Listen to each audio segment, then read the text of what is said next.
Sveiki automotofanai, šiandien mūsų apžvalgoje Frontera. Tai Opelis grąžina Fronteros pavadinimą į rinką ir tai subkompaktinis SUV-as, bet pažiūrėkit, kokio jis dydžio viduj. Aš pats asmeniškai vairuoju Subaru Forester ir man šitas automobilis pagal savo dizainą, tokį kvadračiuko dizainą, kažkiek tai primena Foresterį. O Foresteris ką turi? Kokių pliusų turi, jis labai erdvus viduj. Tai tikėtina, kad šis automobilis, nors jis ir subkompaktinis, bet bus gan erdvus viduj. Variklis čia naudojamas 1.2 Stellantis, bet su grandinė, su hibridinė, tokia mild hibridinė sistema, tai bendrai 105 arklio galių, kas nelabai mažai ir nelabai daug, toks viduriukas, bet manau, kad tokiam automobiliui pakanka, plus turbina priduoda nemažai Nm sukimo momentą ir elektro variklis. Tai važiuoti turėtų gerai. Pats dizainas Opelis jau pasižymi, kad priekinių grotelių kaip ir nėra. Mes čia matom plastiką, pajuodintą Opel ženklą, grotelės viduj, žemiau, va, ten prieš bamperį montuotos. Ką čia turim dar? Ogi Eco LED žibintai, LED dienos žibintai ir Eco LED standartiniai, artimųjų tolimųjų šviesų. GS komplektacija, ratlankiai, aišku, gražus ir faini, nes čia beveik topas. Frontera pavadinimas, reklama. Ką mes matom viduj? Priekyje vietos, nepasakyčiau, kad daug, bet kaip subkompaktiniam automobiliui tikrai nemažai. Ergonominės sėdynės. Atkreipkite dėmesį, kad čia nelygu, būtent dėl ergonomikos padaryta, kad būtų fainiau sėdėti, jos minkštos. Gan siaurokos, aišku, bet kokybiškos, iš tikrųjų kokybiškos. Pavarų dėžė 2 sankabų DCT, ten gal, tai vienu žodžiu 6 pakopų 2 sankabų pavarų dėžė, efektyviau dirba būtent su mild hibridinė sistema. Nepasakyčiau, kad čia daug vietos daiktadėžėm, va nedidelė daiktadėžė čia, porankis, reguliuojamas. Čia visai kompaktiška daiktadėžė. Puodelių laikikliai, bevėlis įkrovimas telefono. Ir kas man patinka, kad klimato kontrolė, vairo šildymas, sėdinių šildymas, viskas reguliuojamas fiziniais mygtukais. Tai nereikia maigyti čia. Daiktadėžė, na, gal gan pigiai čia padaryta, bet pati apdaila. Čia plastikas. Toks kietas iš tikro plastikas, durų apdaila, kietas plastikas, kieta. Čia toks kaip džinsas. Buteliukų laikiklis, bet visur kietokas plastikas. Stogas juodos spalvos, bet mums įdomiau pažiūrėti, kaipgi vietos gale. Vat pažiūrim, aš su savo ūgiu, ar galėsiu normaliai tilpt gale. Mano ūgis 1,85 m. Tai vat žiūrėkit, kiek vietos priekyje. Man tikrai daug. Sėdynės minkštos, fainos, man, žinot, nustebęs, kad taip patogu sėdėti. Galvojau, bus blogiau. Jos gan plačios, didelės. Virš galvos, tikrai daug vietos. Linija, kaip aš matau, viską labai erdvų, faina. Vat kaip aš sakiau, kažkas biški man čia primena pagal tą pojūtį, vat Subaru Foresterį. Aišku, jis mažesnis šitas automobiliukas, bet vat tas erdvumas kaip subkompaktinis Foresteris, vienu žodžiu. Kas blogai, minusas, nėra porankio. norėtųsi, nes jeigu važiuoju kokią ilgesnę kelionę, norėtųsi porankio. Užtat yra EasyFixai, minkštos fainos sėdynės, durelio apdaila kita. Na ir čia kaip džinsas, va, kaip ir mano džinsai. LEDinis apšvietimas kiekvienam keleiviui ir turim porą Type-C plus 12 V rozetę. Tai jeigu jauna šeima, porą vaikų gale drąsiai, vietos jiems bus iš vis labai daug, plus yra kišenėlės, kokį planšetę įdėti, dar sėdynės plačios, tai šiaip faina. Aš manau, kad kai yra mažų vaikų, paauglių tokių, tai tas automobiliukas tikrai tiks. Vairuotojo vietoj irgi labai daug vietos, virš galvos ypač, man ten tonos vieto. Sėdynės man tinka, kaip tik, na, čia ergonominis, AGR man rodos. Bet kas mane stebina, kad automobilis hibridinis, o raktas toks retro. Tai pabandysim jį pakurt.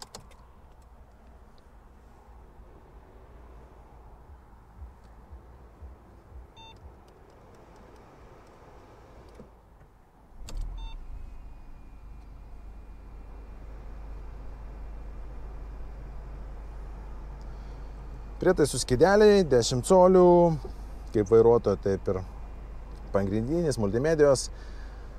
Ar jie veikia greit, tai pažiūrėsim. Biškutį yra lago, va yra navigacija, gan graži iš tikro, o navigacija veikia labai greit.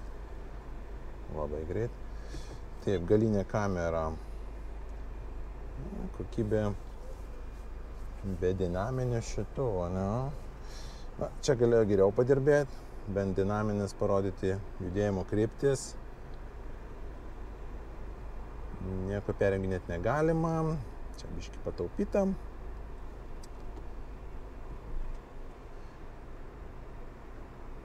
Multimedija tokia viduriukas pagal turbūt kokybę, greitaveika, bet ko reikia, jinai parodo.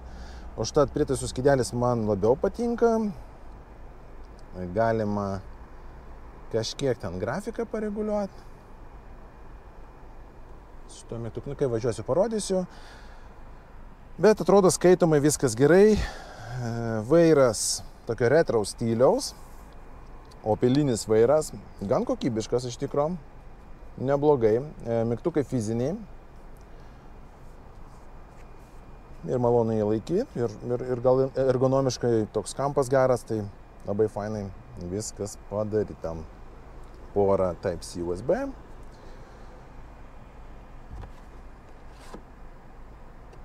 Va, nėra apšvietimo, palaukite čia. Ne, nėra apšvietimo. Galėjau bent kažkokį lemputę čia įdėti.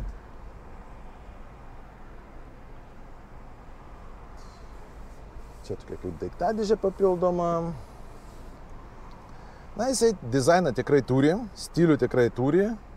Kokybė medžiagų vidutinė, bet gan tvirtai, be jokių bagų kažkokių padaryta, ne, gražiai surinktas automobiliukas, faina. Medžiagos nėra labai brangios, bet kokybiškas. Praktiškas, kokybiškas automobiliukas. Ir dar yra toks mygtukas, papasakosiu, ką jisai daro. Dar jo relingai, čia kaip opcija įdėta, bet jie gali, man rodos, virš 200 kg svorio išlaikyti. Bet paskaitykit specifikaciją, aš kiek domėjausi, jie tokie tvirtesni ir galima didesnį svorį užkabinti. Ten ne 50, ne 70, o daugiau kilogramų. Tai, bet pasiskaitykit, neturiu dabar po ranka specifikacijos, bet galimai aerodinamiškai ir pagal tą tvirtumą čia galima daugiau užkabinti. Manau, drąsiai galime sakyti, kad čia šio automobilių pasididžiavimas, bagažinė virš 400, ten beveik 500 litrų. Jeigu dar nulenksim sėdynės, tai bus dar daugiau. Koks minusas, iš bagažinės sėdynės nulenkti neįmanoma, nebent reikia patraukti šitą virvutę. Tai pabandysim ar... Na, man su mano ūgiu Na gal ir tai, matot, nelabai patogu. Na, čia toks praktiškumo gal užims 1 minutę daugiau jos nulenkti. Kokybė bagažinės, tai čia zamšas, plastiko mažiau, yra papildomų feikinis grindis, čia galima pamažinti arba padidinti, čia dabar padidinta bagažinė ant maksimum, bet jinai tikrai didelė, žinokit, ypač į viršų. Jeigu dar nulenksim sėdynės, tai tikrai vietos čia daug. Na ir stebina kokybė. Aš galvoju, kad bus daugiau plastiko, nes, pavyzdžiui, priekinės durelės tai daugiau plastiko, o čia daugiau zamšo. Atsarginis. Čia turbūt tas ženkliukas. Gale LED žibintai. Ir posūkio, ir standartiniai. Šiaip visai fainas automobiliukas. Didelis, nors šiaip pagal išmerą jis nėra labai didelis. Gali būti 7-vietis. Tai net didelį šeimai. Iš tikrųjų, teoriškai jis gali tikti. Na ką, metas jo pavažiuoti.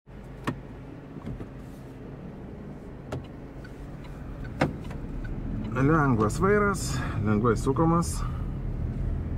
Ypač turbūt moterims patiks, nes viena ranka galima. Šiaip visi Stellantis gaminiai pasižymė vairo lengvumu. Jis ir lengvas, ir gan tikslus.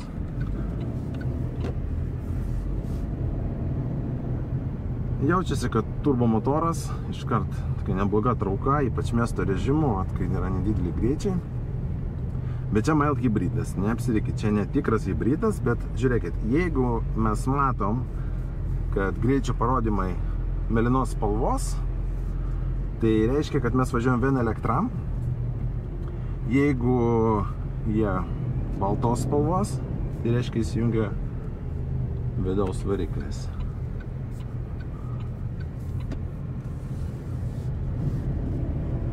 Benzinas. Jau čia dabar išnaudojama benzininį variklį.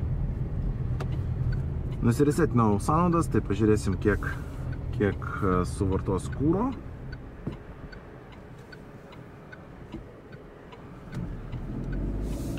Pavarų dėžė, jokių smūgių aš nejaučiu, gan gerai, tvarkingai viskas.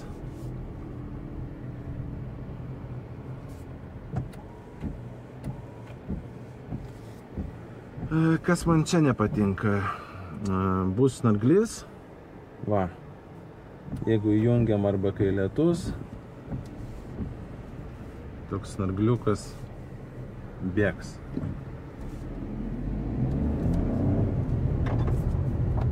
Galėjau čia biškutį kažkaip kitą kampą sugalvoti. Na, kažką bėsins, kažką ne.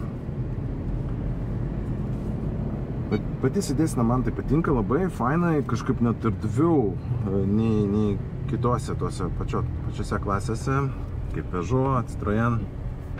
Dabar blogas kelias, bekelė.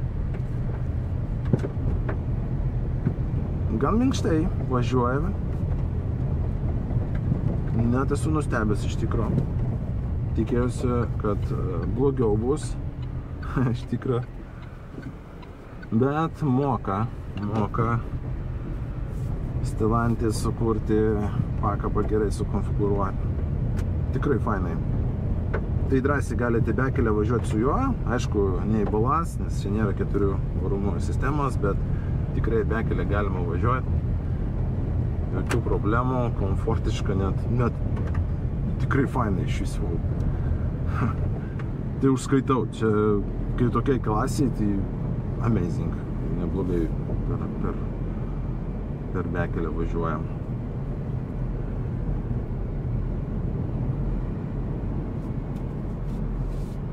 Faina laikyti vairą iš tikrųjų. Ergonomiškai neblogai sukurtas automobiliukas, gerai veidrodėlėse viską matai, galinio vaizdo veidrodėlės neblogas, nors kompaktiškas, nedidelis, bet taip, kaip tik. Viskas gerai matosi, kas darosi gale, iš šonų. Jeigu norim, pavyzdžiui, greičiau pajudėti. tas turbo variklis veikia gerai, tokio turbo lago nėra.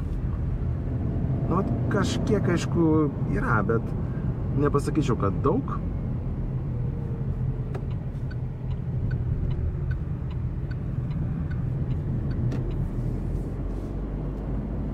Garso izoliacija nebloga, beveik nieko negirdžiu, kas darosi už lango. Pabandysim atidaryti.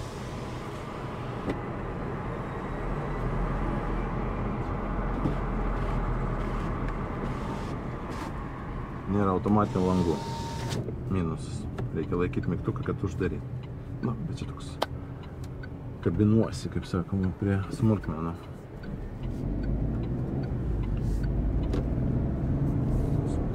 Labai tiksliai valdomas automobiliukas, nors jis nėra super mažas, toks subkompaktinis, bet valyti jį malonu. Matomumas geras. Prietaisų skydelis puikiai skaitomas. Čia irgi viskas tvarkoj. Tai jungiam navigaciją.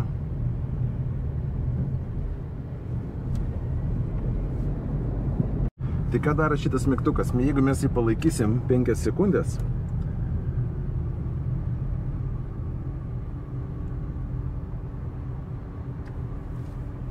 tai mes išjungiam ženklų stebėjimą ir jis nepipsės, kai mes bent ten porą kilometrų viršijam greitį. Bet dabar 50, gerai, važiuojame mes, pavyzdžiui.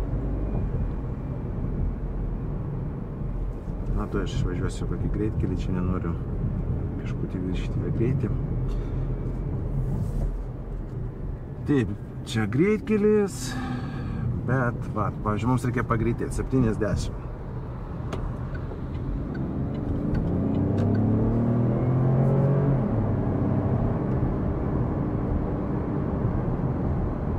Matot, jis nepipsi, nors važiuojam 74. Bet čia už tą mygtuką ypač dėkui Opeliui. Nes kai būna, galima važiuoti ten PM, jūs važiuojat PM2, jis pradeda pipsėt, pastovi pipsėt. Nesąmonė. O čia išjungiat, paspaudžiat. Aišku, reikės turbūt kas kart išjungti, bet užtat yra tokia galimybė. Ir gan greitai. Reikia kokį meniu eiti.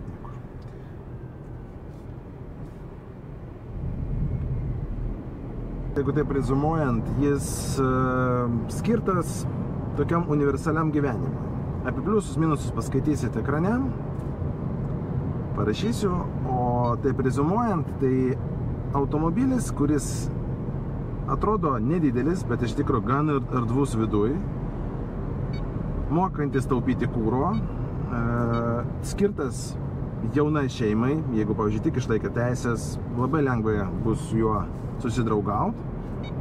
Daug vietos galia, tai yra ir turime EasyFixų, tai jeigu su vaikais, porą vaikų, jokių problemų. Tikrai galima drąsiai su tokiu automobiliu ir keliauti, ir bekelę kažkur, na, aš turiu omeny į mišką, jeigu koks blogesnis kelias, tik tikrai nieks neverks, kad ten blogai dirba pakaba.